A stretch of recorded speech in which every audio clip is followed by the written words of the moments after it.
اللہ تعالیٰ نے اپنی رحمت اور اپنے فضل سے بعض چیزوں کو خاص فرما لیا ہے، بعض راتوں کو، بعض دنوں کو، بعض گھڑیوں کو، بعض لوگوں کو اور بعض جگہوں کو مالک نے اپنے فضل سے درجات عطا فرما دیے۔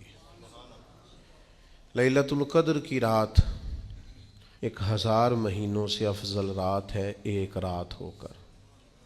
اللہ کی شان ہے، اس نے فضیلت عطا فرما دی۔ جمعے کا دن ایک دن ہی ہے لیکن سید الایام ہے، تمام دنوں کا سردار ہے۔ وہ بھی دن ہی ہوتے ہیں، ان میں بھی صبح ہوتی ہے، ان میں بھی شام ہوتی ہے، ان میں بھی دوپہر ہوتی ہے، نمازوں کا وقت بھی وہی ہوتا ہے، اس میں بھی نیند آتی ہے، اس میں بھی بھوک لگتی ہے، اس میں بھی لوگ سوتے جاگتے ہیں، لیکن کہا جاتا ہے یہ رمضان کے دن ہے اور اس میں تم ایک نیکی کرو گے تو اللہ 70 گنا اجر عطا فرمائے گا۔ تو اللہ کی شان ہے۔ اسی طرح بعض جگہیں ہیں، آپ گھر میں اکیلے نماز پڑھیں تو ایک نماز کا ثواب ہے، مسجد آ جائیں باجماعت پڑھیں، جگہ بدل گئی 27 نمازوں کا ثواب دیا جائے گا۔ اللہ نے اپنی رحمت سے فضیلت عطا کر دی۔ اسی طرح مالک کریم نے مدینہ منورہ کو شان عطا فرمائی اور مکہ مکرمہ کو شان عطا فرمائی۔ اس کی رحمت ہے، اس کا فضل ہے کہ اس نے حرمین طیبین کو فضیلتوں، عظمتوں، رفعتوں، بلندیوں سے مالا مال فرمایا۔ فرمایا لا اقسم بہذا البلد، محبوب مجھے اس شہر کی قسم ہو۔ کیوں قسم ہو کہ وَأَنْتَ حِلٌّ بِهَذَا الْبَلَدِ، محبوب آپ جو اس میں تشریف فرما۔ اللہ تعالیٰ نے مکہ مکرمہ کی، مدینہ طیبہ کی قسمیں قرآن مجید کے اندر بیان فرمائی۔ نبی پاک صلی اللہ تعالیٰ علیہ وسلم نے ان مقدس مقامات کی فضیلت بیان فرمائی۔ جگہ جگہ پہ قرآن و سنت کے اندر ان مقامات کی رفعتوں، بلندیوں، شانوں کا بیان ہوا۔ فرمایا پہلا گھر جو ہم نے لوگوں کے لیے بنایا وہ مکے میں ہے اور بڑا برکت والا گھر ہے۔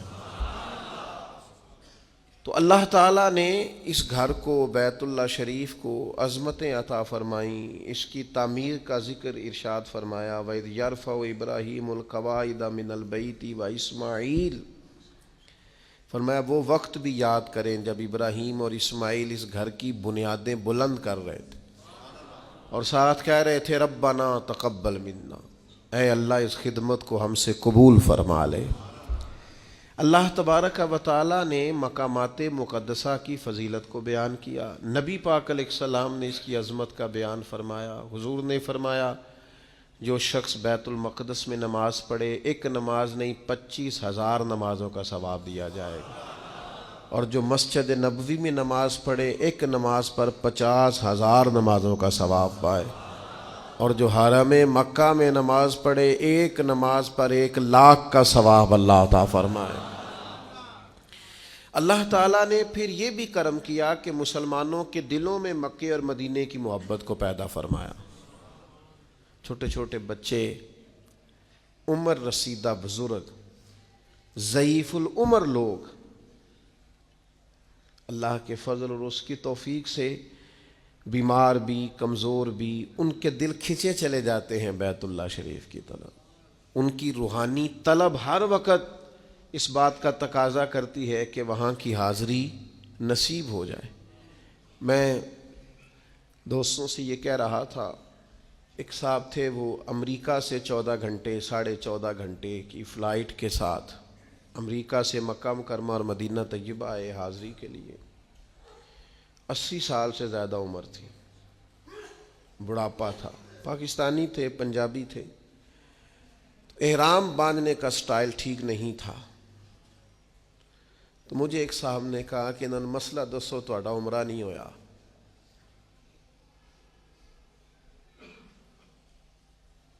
میں نے کہا یار ہو سکتا ہے ساری کتابیں بھی یہی کہتی ہوں جو آپ کہہ رہے ہیں، پر 80 سال کے بڑھاپے میں 14.5 گھنٹے مسلسل بیٹھ کر اتنی مشقت سہ کے جس کو کریم نے اپنے گھر بلایا ہے، مجھے مشکل لگتا ہے اسے کہہ دوں کہ تیرا عمرہ نہیں ہوا۔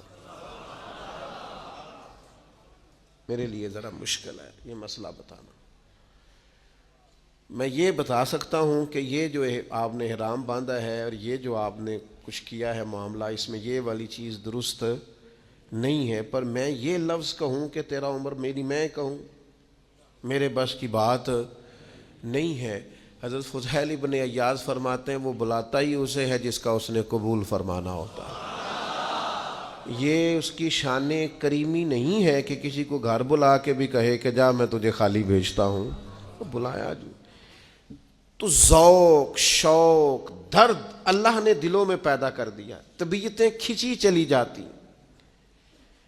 اور پھر محنت کی ہے امت کے علماء نے، شعراء نے، بہت خوبصورت کلام اس پر کہا گیا، واعظ و نصیحت ہوئی، خوشگلو نعت خوانوں نے نعتیں پڑھی، لوگوں کو مائل کیا مکے اور مدینے کی طرف۔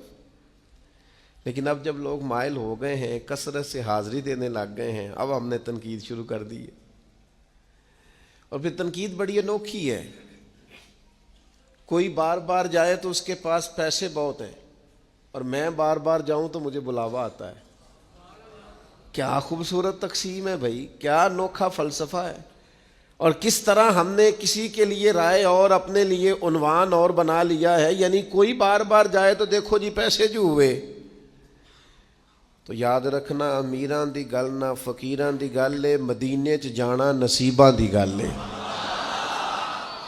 ہاں، کئی دولتاں والے رہ جاندے تے مسکین نظارے کردے نے۔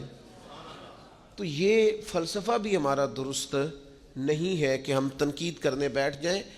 بڑی محنت کی علماء نے، فضائل بیان کیے، خطباء نے، واعظین نے، نعت خوانوں نے، شعراء نے، توجہ کرائی، اب لوگوں کے دل مائل ہو گئے، اب ایک بہت بڑی تعداد حرمین کی حاضری دینے لگی ہے، آپ نے اتنی محنت کر کے مائل کیا ہے، اب لوگ جانے لگے ہیں تو ان پر تنقید نہ کریں،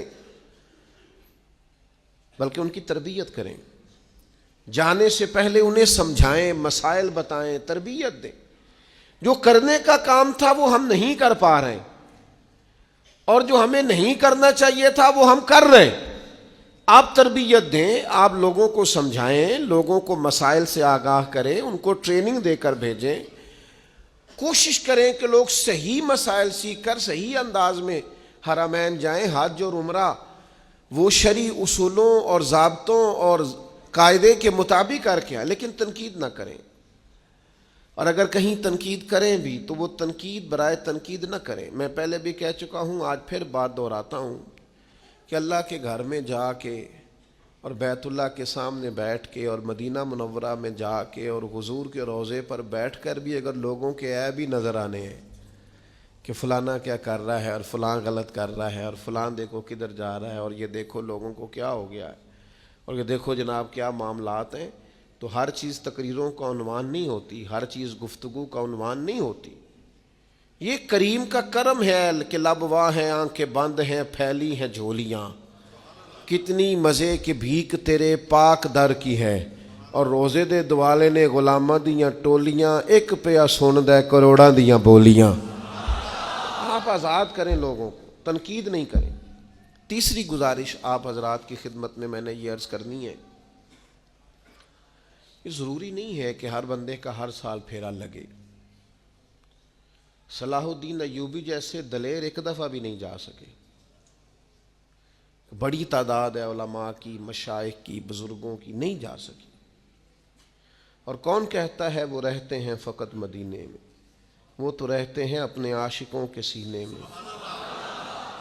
یہ ہو جاتا ہے، اور کبھی کبھی نئی اسباب پیدا ہوتے جانے کے۔ نبی کریم علیہ السلام خود تشریف لے گئے، احرام باندھ کر حدیبیہ تک گئے حضور، اور کفار نے کہا نہیں جانے دیں گے۔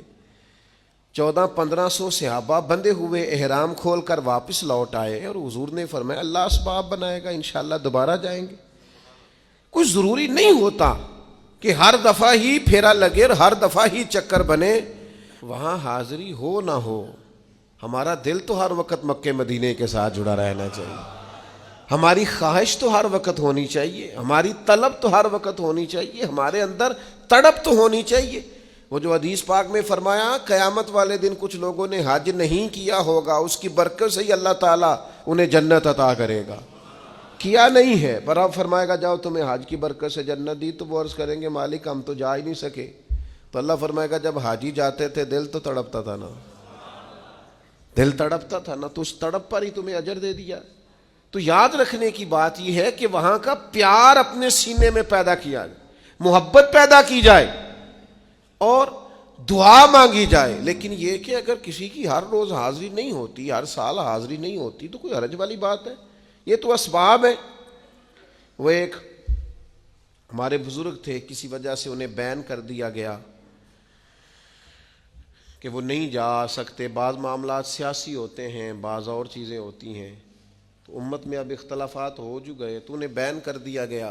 اب یہ لوگ اس کو بھی بڑا مسئلہ بنا لیتے ہیں، دیکھو جی فلانے کو جانے نہیں دیا جاتا۔ تو میں کہتا ہوں اللہ کے بندے، وہاں تو حضور کو بھی نہیں ایک دفعہ جانے دیا گیا تھا، تو معاذ اللہ یہ نا قبول ہونے کی علامت ہے؟ کوئی کیسی بات کرتے ہیں لوگ، نہیں جانے دیا تھا، مکے والوں نے کہا نہیں آنے دیتے آپ کو، سرکار واپس لوٹ آئے تھے صحابہ سمیت۔ تو اتنا شدت نہیں کریں آپ، تو بعض سیاسی معاملات ہوتے ہیں اور بعض دفعہ پالیسی ہوتی ہے بعض لوگوں کی، آپ بہت سارا ممالک آپ کو ویزا بھی جاری کرتے ہیں، لیکن جب آپ کی انٹری ہونے لگتی ہے پوچھ لیجئے گا دوستوں سے، وہ جاری کیے ہوئے ویزے پر بندے کو واپس بھیج دیتے ہیں، کہتے جاؤ۔ تو ایک بزرگ تھے کوئی، ان پر بین ہو گیا مکے مدینے نہیں جا سکتے، تو بعض لوگ بال کی کھال اتارنے کے عادی ہوتے ہیں، تو کچھ صحافی نے انہیں پوچھ لیا کہ مولانا سنا ہے آپ پر پابندی ہے؟ تو انہوں نے کہا یار سیاسی معاملہ حل ہو جائے گا۔ پھر کہا نہیں آپ تو بڑے عاشق رسول ہے تو آپ پر بھی پابندی ہے۔ کہا یار سیاسی مسئلہ ہے تمہیں، کہا جناب آپ پر حضور کے پاس جانے پر پابندی ہے؟ تو مولانا بول پڑے، کہنے لگے چل پھر اگر تو نہیں نہ باز آتا تو میرے ہی وہاں جانے پر پابندی ہے، حضور کے پاکستان آنے پر تو کوئی پابندی نہیں ہے۔ تو اس لیے کچھ چیزیں ایسی ہیں جس پر ہمیں متوجہ ہونے کی ضرورت ہے، کچھ چیزیں ایسی ہیں جس پر ہمیں غور کرنے کی حاجت ہے۔ بعض لوگ جو ان کی طبیعت چاہتی ہے سو کہہ دیتے ہیں۔ تو مکہ شریف کا اور مدینہ منورہ کا میں الحمدللہ حاضر تھا، میری مجبوری ہے، اب میں سب کو بتا کے نہیں جا سکتا۔ ایک تو جیسے جیسے پیار کرنے والے بڑھتے ہیں آزمائشیں بھی بڑھ جاتی ہیں، میرے لیے کچھ مشکل ہوتا ہے، پھر میں یہ کوئی اتفاقیہ بات ہے کہ کچھ 4 ویڈیوز میری لوگ دیکھ لیتے ہیں ادھر ادھر، تو جو بندہ کیمروں کے اندر آ جاتا ہے وہ پھر بعض اوقات عام دنیا میں مشکل ہو جاتا ہے اس کا گھومنا، ہمارے لیے بھی کچھ مشکلات زیادہ بڑھ گئی ہیں۔ تو ویسے بھی آپ کو پتہ ہے اب اور کسی کو کچھ آتا ہو نہ آتا ہو، فوٹو کھینچنی تو سب کو آتی ہے نا، سٹیٹس لگانا تو سب کو آتا ہے نا، اور خیر سے آئی ڈی چلانی تو سب کو آتی ہے نا، اور اب تو لوگ اور کوئی کام کرے نہ کرے یہ ذرا تھوڑا پابندی سے کرتے ہیں۔ تو میری اپنی ایک طبیعت ہے، میں اپنے سٹائل سے حاضری دیتا ہوں، خاموشی سے چلا جاتا ہوں، جتنی توفیق ہوتی ہے حاضری ہو جاتی ہے، واپس آ جاتے ہیں۔ میں آپ کو اپنے بارے میں یہ بڑی ذمہ داری سے بتاتا ہوں، انسان کوشش بھی کرتا ہے، منصوبہ بھی بناتا ہے، پلاننگ بھی ہوتی ہے، جد و جہد بھی ہوتی ہے، لیکن مجھے پہلی دفعہ میں حاضری دینے جا رہا تھا تو مجھے میری اماں جی نے ایک بات کی تھی جو میری روح تک اتر گئی۔ میں کچھ پریشان تھا، میں نے ان سے کہا اماں جی تسی ایتھے ہو تے میں چلاں تے کوئی، تو کہنے لگے پتر کیویں دی گل کرنا ہے بھولا، ساری عمر تینوں پڑھ کے بھی سمجھ نہیں آئی، اتنے پریشان نہیں جائیدا، جنوں بلائے جدوں بلائے ادوں اسباب بھی پیدا ہو جاندے ہیں۔ تو بات میری بڑی سمجھ میں آئی، آج تک سوچتا ہوں، کئی حاضریاں ہو چکی ہیں، جب وہاں سے بلاوا آتا ہے تو پتہ ہی نہیں چلتا، کچھ کی ہم تیاری نہیں بھی کرا رہے ہوتے ان کی بھی تیاری ہو جاتی، کچھ کا پروگرام نہیں ہوتا ان کا بھی پروگرام جب بلایا سرکار نے تو اسباب پیدا ہو ہی جاتے۔ تو اس لیے یہ خالصتاً اللہ تبارک و تعالیٰ کی حکمت پر اور اس کی مرضی پر اس کا انحصار ہوتا ہے، اس کی مرضی پر اس کا انحصار ہوتا ہے۔ تو یاد رکھنے کا مقام یہ ہے کہ ہم ذوق پیدا کریں۔ ایک قبیلہ تھا مدینہ منورہ میں، بس وہ ایک سادے سے شاعر تھے، ان کی بات بڑی خوبصورت ہے، وہ کہتے ہیں صرف اتنی سمجھ آ جائے نا مکے مدینے جانے والوں کو کہ ہم بھلا کھڑے کہاں پہ ہیں، ویسے روب طاری ہو جائے، صرف پتہ چل جائے نا۔ اس نے کہا تھا زائر کوے جنا آہستہ چل، بس یہ دیکھ تو آیا ہے کہاں، بس اور چھوڑ ساری بات، یہ دیکھ آیا۔ آپ یقین کریں یہ جو تبصرے ہوتے ہیں نا، ہوٹل یہاں ہونا چاہیے تو ہوٹل وہاں ہونا چاہیے تو کھانا یہ ہونا چاہیے تو کھانا، یہ کبھی سمجھ آ جائے نا آئے کہاں ہے، سمجھ آ جائے کہ دیکھ آیا ہے کہاں، آہستہ اسے سمجھ آ جائے نا۔ اللہ حضرت فرماتے ہیں کہ حرم کی زمین اور قدم رکھ کے چلنا، ارے سر کا موقع ہے او جانے والے، اگر خالی پتہ چل جائے کہ بندہ کھڑا کہاں ہے تو اسے تو 3 دن روٹی نہ بھی ملے نا تو پھر بھی اس کا مکے مدینے میں صحیح گزارا ہو، فٹ پاتھ پہ بھی سونا پڑے تو پھر بھی مکے مدینے میں گزارا ٹھیک ہو۔ اور جی ہمارا ہوٹل بڑا دور ہے، تو میں نے کہا میں نے تو حدیث میں کچھ اور پڑھا ہے۔ نبی کریم صلی اللہ علیہ وسلم کی خدمت میں ایک قبیلے والوں نے عرض کیا تھا، یا رسول اللہ صلی اللہ علیہ وسلم ہمارے گھر مسجد نبوی شریف سے ذرا دور ہے، تو مدینہ مسجد نبوی کے قریب قریب کچھ گھر مل رہے ہیں، ہم سوچ رہے ہیں وہ چھوڑ کے یہاں نہ آ جائیں، ذرا مسجد کی قربت مل جائے گی۔ تو حضور نے کیا فرمایا، کریم فرمانے لگے وہیں رکے رہو، جتنے قدم تم چل کے آؤ گے اتنا ہی اللہ زیادہ اجر عطا فرمائے گا۔ تو ٹھیک ہے جناب، آپ کو اللہ تعالیٰ نے وسعت دی ہے، آپ بالکل قریب حرم کے رہیں، بات اچھی ہے، لیکن یہ فلسفہ بھی تو سمجھے نا، جنہیں حضور نے فرمایا زیادہ چل کے آؤ گے اجر بھی زیادہ ملے گا، تو ان لوگوں کا بھی تو آپ اندازہ دیکھیے نا، پھر حضور نے تاکید کیا فرمائی، نبی پاک علیہ السلام نے تعلیم کیا ارشاد فرمائی۔ تو اپنے دل کے اندر اس جگہ کی تعظیم کو قائم رکھنا، توقیر کو قائم رکھنا، آداب کو قائم رکھنا۔ ہمارے ہاں یہ ادب احترام یہ بھی ہم نے صرف شاعروں کو دے دیا ہے یا واعظین کو دے دیا ہے، خطباء کو دے دیا، کہتے ہیں یہ ایک مخصوص گروہ ہے، شاید یہ کچھ شعر و شاعری کا مسئلہ ہے ادب۔ یاد رکھنا ادب، تعظیم، توقیر یہ شعر و شاعری کا، فن و ادب کا مسئلہ نہیں، یہ دین کا اساسی مسئلہ ہے، یعنی بنیادی مسئلہ ہے یہ دین کا۔ ہمیشہ چھوٹا بڑے کے ادب بتاتا ہے، استاد ہیں یار خیال کر، والد صاحب میں چھوٹے بتا رہے ہوتے ہیں بڑوں کے، لیکن کائنات میں دربار رسالت ایک ایسا دربار ہے کہ رب اکبر ہو کے اپنے نبی کے ادب بتاتا ہے۔ لا ترفعوا اصواتکم فوق صوت النبی،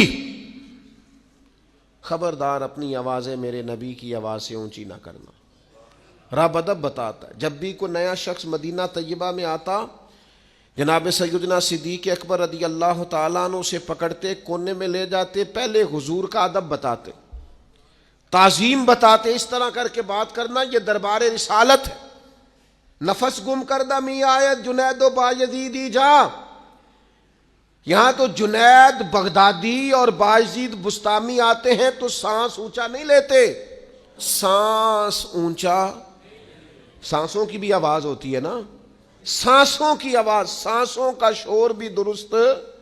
مسجد نبوی شریف میں خوش عقیدہ امام تھے، 40 سال حضور کے مصلی پہ کھڑے ہو کے نماز پڑھائی ہے، لیکن کہتے ہیں 40 سالوں میں میں نے مسجد نبوی میں 40 سال امامت کی، اللہ ان کے درجے بلند کرے، کہتے ایک دفعہ بھی کسی کا نام لے کے آواز نہیں دی، 40 سال امام رہا ہوں، پھر بھی کسی کو بلایا تو اشارہ کر کے بلایا، اور کان میں بات کی ہے، میں نے اپنی آواز سوائے قرآن مجید پڑھنے کے نماز کے اندر کبھی اونچی، اس لیے کہ نفس گم کردہ می آیت جنید و با یزیدی جا۔ اپنی کچھ لوگ بڑی دلیری بتاتے ہیں، او جی میں نہیں آیت کی ڈریا، میں 12 ربیع الاول تے اتھے مارے نے نعرے اچھی درود پڑھے ہے، او بھائی وہاں تو اونچا پڑھنا ہی نہیں تھا، یہ آپ بہادری بتا رہے ہیں، تو نادانی ہو گئی آپ سے۔ وہاں تو آپ بہت خوبصورت لہجے کے ساتھ بڑی ٹھہرے ہوئے انداز میں، حضرت جابر ابن عبداللہ حضور کے روضے پہ کھڑے ہوتے تو صرف آنسو بہاتے تھے، سلام کہتے اور آنسو بہاتے، یہ خراج پیش کر تو حضور کی بارگاہ میں، تو نبی کریم کے حضور یہ والی نظر پیش کر، یہ انداز اختیار کرنا، اور پھر 2 بندوں کو کیمرے دے کے کھڑے کرنا اور ان سے کہنا کہ میں آؤں تو تم ذرا نا ویو صحیح لینا۔ چلے ہمیں بھی 4 لوگ جانتے ہی ہوں گے، چلو ہمارے ساتھ جو جاتے ہوں گے ان کے پاس بھی کوئی مہنگا موبائل ہوگا ہی، کوئی ان کو بھی کوئی طریقہ آتا ہی ہوگا کہ یہ آ رہے ہوں تو کیسے کر کے ویڈیو بنانی ہے، کچھ سلیقے آتے ہی ہوں گے، لیکن ہم سمجھتے ہیں کہ 70,000 فرشتے جو حضور کی بارگاہ میں آئے ہیں وہ جو ویڈیو بنا رہے ہیں وہ زیادہ بہتر نہیں ہے؟ وہ جو عند اللہ جا کے پیش کریں گے وہ زیادہ معقول نہیں ہے؟ اور ایک طرف آپ نے اچھا ویڈیو کے اوپر ٹائٹل لگایا ہوا ہے ایک ادنا غلام کی آقا کی بارگاہ میں حاضری، تو جو ادنا غلام ہوتے ہیں وہ پھر اس طرح کے کام نہیں کرتے، وہ تو چھپے ہوئے ہوتے ہیں۔ حضور کی بارگاہ سے سوال کیا کہ یا رسول اللہ صلی اللہ علیہ وسلم، ہمارا مدینے میں کاروبار نہیں چلتا، کسی اور ملک چلے جائیں؟ حضور نے فرمایا ٹھیک ہے چلے جاؤ۔ 2-3 دن کے بعد میرے نبی پاک نے پوچھا وہ بندے چلے گئے؟ عرض کی حضور چلے گئے۔ فرمایا المدینہ خیر لہم لو کانوا یعلمون، فرمایا ان کے لیے مدینہ ہی ٹھیک تھا اگر سمجھ جاتے تو۔ ہن تسی سمجھے ہو، حضور چلے جائیں، فرمایا ٹھیک ہے، نہ جاتے تو پھر ٹھیک تھا، چلے جائیں۔ حضور آندہ میں پیروں نے پوچھ کے آیا، اجازت لے کے آیا، انہوں نے آکھیا جا، اور میں نے کہا یہ حدیث پڑھ۔ حکم اور ہوتا ہے، مرضی اور ہوتی ہے۔ کچھ لوگ سینے کا راز جاننے لگ جاتے ہیں، سینے کا راز، وہ حکم نہیں پوچھتے، ان کو رضا کا پتہ ہوتا ہے، رضا کا۔ صحابہ کرام سارے انہیں پوچھنا پڑتا تھا، لیکن جناب صدیق اکبر کو مصطفیٰ کی رضا کا پتہ چل گیا تھا، انہیں مرضی کا پتہ تھا کہ حضور کی رضا کیا ہے، رضا میں راضی رہنا سیکھے۔ انہوں نے اجازت مانگی مدینہ چھوڑ دیں، حکم یہی ہے کہ ٹھیک ہے چلے جاؤ، لیکن مرضی حضور کی یہ ہے کہ کوئی مدینے سے جائے۔ ایک بزرگ ایک دفعہ مدینے میں ملے تو وہ کہنے لگے میں کبھی مدینہ چھوڑ کے جا ہی نہیں سکتا، میں مر جاؤں مدینہ چھوڑ کے جاؤں، لیکن میں جب حضور کے روضے پر الوداعی سلام عرض کرنے جاتا ہوں تو جا کے عرض کرتا ہوں یا رسول اللہ وہ جو آپ نے میرے ذمہ داریاں نہیں لگائیں، میں وہ ذمہ داریوں کے لیے جا رہا ہوں ورنہ کبھی نہ جاتا، اور میرے ذمہ جو ڈیوٹیاں نہیں، حقوق نہیں وابستہ ہو گئے، میں وہ ڈیوٹیاں نہ ہوں تو میں کبھی نہ جاؤں، چھوڑ کے نہ جاؤں۔ میں تو وہ ذمہ داریاں، وہ ذمہ داری ہی تھی نا جو جناب انس بن مالک کو بصرہ لے آئی تھی، حضرت بلال حبشی کو شام لے آئی تھی، حضرت ابو ایوب انصاری کو ترکی لے آئی، اور حسین ابن علی کو کربلا میں لے آئی۔ وہ ذمہ داری تھی، حقوق تھے، وہ حقوق انہوں نے ادا کرنے تھے۔ میں بات سمیٹنے کی طرف آ رہا ہوں تو کہنے لگے کبھی چھوڑ کے نہ جائیں، جاتے کیوں ہیں؟ کہ ہمارے ذمہ داریاں۔ دوستو حضور کے شہر پاک کی برکت دیکھو، نبی کریم نے خود بیان فرمایا یمن فتح ہوگا تو کچھ لوگ وہاں چلے جائیں گے، شام فتح ہوگا تو کچھ لوگ وہاں چلے جائیں گے، لیکن فرمایا ان کے لیے مدینہ ہی بہتر ہے اگر بات سمجھ جائے۔ نبی پاک صلی اللہ علیہ وسلم نے بار بار بہانوں سے، بار بار دلیلوں سے، بار بار ترغیبات سے لوگوں کو مائل کیا۔ فرمایا اگر کوئی میرے مدینے میں آئے اور پھر اسے کوئی تکلیف پہنچے، اس پر صبر کرے، میرا وعدہ ہے میں اس کی سفارش کروں گا۔ بھول جایا کریں وہاں حرم جا کے کیا کیا تھا ایجنٹ نے، اور کیا ہوا یہاں، اور کیا بنا گاڑی والے کے ساتھ، اور کیا ہوا ہوٹل والے کے ساتھ۔ فرمایا تو یہاں آ کے تکلیف پر صبر کر، تیرے نبی تیرے سفارشی بن جائیں گے۔ یہاں آ کر صبر کرے اور پھر وہاں جائیں تو حضور کے جلووں میں گم ہو جائیں۔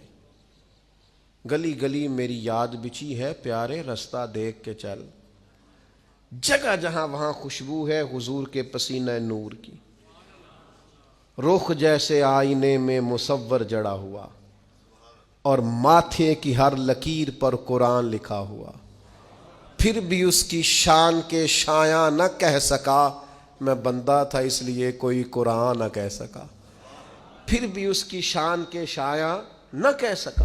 دوست یاد رکھنا، جلووں میں گم رہے، اسے ہوش ہی نہ آئے آنے تک، لوٹنے تک، پتہ ہی بعد میں چلے ہو یہ تو جانے کا وقت ہو گیا، لیکن خوش گپیاں لگانا اور اپنے وقت کو ضائع کرنا اور دیگر جگہوں پہ اپنے ذہن کو لڑانا یہ درست نہیں ہے۔ خبروں پہ تبصرہ بھی پاکستان آ کے کریں گے، بڑا ٹائم ہے تبصرے کرنے کے لیے، وہاں زیادہ کیفیت یہ رہے۔ اور پھر نبی کریم صلی اللہ تعالیٰ علیہ وسلم نے فرمایا جس سے ہو سکے مدینے میں مرے، مر ہی گیا جو مدینے میں، فرمایا جس سے ہو سکے مدینے میں مرے، جو یہاں انتقال کر گیا میں قیامت میں اس کا بھی سفارشی بنوں گا۔ سب سے پہلے حضور جنت البقیع والوں کی سفارش کریں گے۔ تو بھائیوں، ان جگہوں کے بارے میں اپنے دلوں میں محبت کا ہونا ضروری ہے، جذبات کا ہونا، ایک نہ خاص قسم کا شوق ہو۔ میں دیکھتا ہوں کہ جب سے سفری سہولیات پیدا ہوئی ہیں اور لوگوں کی جیبوں میں وسعت ہوئی، پھر بھی اللہ ہی کی توفیق سے لوگ وہاں جاتے ہیں، تو بعض لوگ ایسے ہیں جن کی قلبی کیفیت محسوس ہوتا ہے، اللہ تعالیٰ مجھے معاف کرے، کہ وہ نہیں رہی جو ہونی چاہیے۔ آپ ذہن بنائیں کسی کے بارے میں۔ مجھے کچھ لوگوں نے کیمروں کے پیچھے دیکھا ہوتا ہے نا، تو بعضوں کا سامنے دیکھ لیتے ہیں تو وہ برداشت ہی نہیں ہوتا۔ دو ایک لوگوں کو میں نے دیکھا رو ہی پڑے، کہنے لگے اتنے سالوں سے دیکھ رہے تھے۔ ایک خاص کسی کے بارے میں ذہن بنا ہوا ہوتا ہے نا، یہ بہت بڑا آدمی ہے، وہ اچانک سامنے آ گیا ہے، تو یہ صرف ایک مثال ہے سمجھانے کے لیے، بلا مثال و بلا تشبیہ بہت اونچا ذہن ہو بیت اللہ کے لیے، بہت اونچا ذہن ہو حضور کے روضے کے لیے۔ امام بہقی روایت لائے ہیں، سید عائشہ صدیقہ فرماتی ہیں خاتون آئی تھی حضور کے روضے پر، اور اس نے مجھے کہا اگر آپ دروازہ کھول دیں تو میں زیارت کر لوں۔ تو میں نے دروازہ کھولا، حضور کی قبر کو دیکھ کے وہ اتنا روئی کہ اس کی روح ہی پرواز کر گئی، کلیجہ پھٹ گیا، گنجائش نہیں رہی، سانسوں کی لڑی ٹوٹ گئی، روب اتنا طاری ہوا حضور کے مزار کو دیکھ کر کے جان ہی نکل گئی۔ تو بھائی یہ کب ہوتا ہے؟ جب آپ کا ذوق شوق پورے عروج پہ ہو۔ وہ کسی نے کہا تھا کہ اقبال حضور کے روضے پہ نہیں گئے، اگر چلے جاتے تو پھٹ جاتا کلیجہ، لوٹ کے واپس نہ آتے۔ کچھ جاتے ہیں ملا جامی جیسے لوگ کہ جو کہتے ہیں وہاں تک ہی جانا ہے، پھر ہو سکتا ہے واپس نہ آ سکیں، چونکہ قلبی واردات وہاں تک پہنچی ہوتی ہے، کیفیت بڑی انفرادی ہو جاتی ہے، تو وہ خاص شوق ذوق میں وہاں جو مستقل لوگ رہتے ہیں، اللہ کا کرم ہے تو مکے میں مدینے میں عرب شریف میں لوگ رہتے ہیں، ان پر اللہ کا کرم ہے۔ لیکن میں نے ہلکی سی، یہ مجھے کہنا نہیں چاہیے چونکہ وہ بڑے کرم والے لوگ ہیں، میں نے ہلکی سی ایک چیز فیل کی ہے، ان میں وہ طلب نہیں باقی رہتی۔ وہ کہتے ہیں مجھے اتنے سال ہو گئے ہیں جی، میں نے گنا ہی نہیں کبھی میری کتنی حاضری ہیں۔ ایسے نہ کر یار، یہاں جو بھی آتا ہے اس کے فضل سے ہی آتا ہے، تیرا انداز یہ ٹھیک نہیں ہے، تیرے شوق میں جو کمی ہے وہ کمی درست نہیں ہے، تو تازہ دم رہ، جتنی دفعہ جا یہ سمجھ میں پہلی دفعہ ہی آیا ہوں، اور جب لوٹ کے واپس آ سمجھ میری آخری حاضری تھی، پتہ نہیں موقع ملے کہ نہ ملے۔ اس کیفیت کے ساتھ وہاں کی حاضریاں دی جائیں۔ میں نے بڑے بڑے علماء دیکھے، مشائخ دیکھے، سادات دیکھے، بہت اللہ نے جن کو نوازا ہے، ہندوستان کے، پاکستان کے۔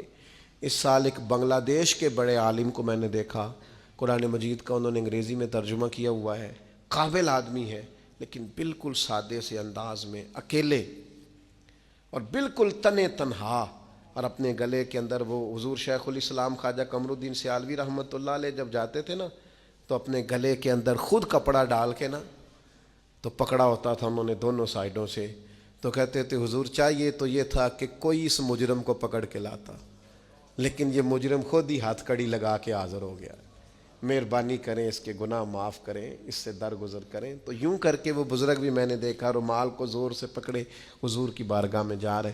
لوگ جو بڑے ہیں وہ بہرحال بڑے ہیں، اپنے آپ کو سمیٹ لیتے ہیں حضور کی بارگاہ میں جانے کے لیے۔ اللہ کے حضور دعا گو ہوں، اللہ تعالی ہم سب کو بار بار اور با ادب حاضری نصیب کرے۔